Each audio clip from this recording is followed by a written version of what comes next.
বাদ-জুমা সাভারের জাতীয় স্মৃতিসৌধে জাতির বীর সন্তানদের প্রতি শ্রদ্ধা নিবেদন করবেন বিএনপির ভারপ্রাপ্ত চেয়ারম্যান তারেক রহমান। এ নিয়ে আশপাশের এলাকায় জোরদার করা হয়েছে 4 স্তরের নিরাপত্তা ব্যবস্থা। এ বিষয়ে আরো জানাতে সরাসরি যুক্ত হচ্ছেন আমাদের সহকর্মী দেওয়ান ইমন। নিরাপত্তার বিষয়ে প্রশাসনের কি কার্যক্রম দেখছেন?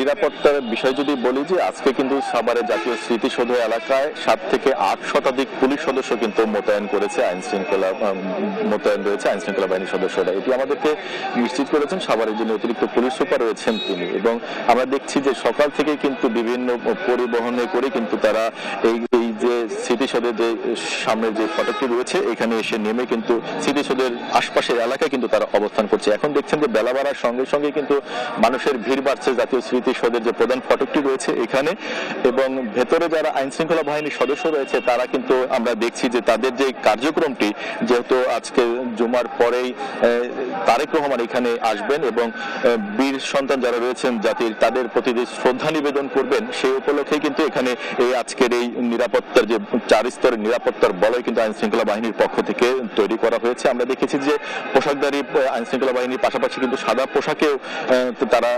পোশাকে কিন্তু আইন শৃঙ্খলা বাহিনীর সদস্যরা এখানে নিয়োজিত রয়েছেন। এখানে আমরা দেখতে পাচ্ছিলাম যে সকাল থেকেই সাভারের জাতীয় স্মৃতিসৌধের ভিতরের যে প্রবেশাধিকার সেটি কিন্তু সীমিত করা হয়েছে এবং দেখতে পাচ্ছি যে পুরো এলাকাটি কিন্তু আইন শৃঙ্খলা বাহিনীর পক্ষ থেকে 4 স্তরের নিরাপত্তার কিন্তু বলয় তৈরি করা হয়েছে। আমরা প্রশাসনের সাথে কথা বলেছিলাম, তারা আমাদেরকে যেমনটি জানাচ্ছেন যে দীর্ঘ 17 বছর পর তারেক রহমান তিনি স্বদেশ প্রত্যাবর্তন করেছেন এবং তার যে 3 দিনের কর্মসূচি সেই কর্মসূচির অংশ হিসাবে আজকে তিনি জাতীয় স্মৃতিসৌধে আসবেন।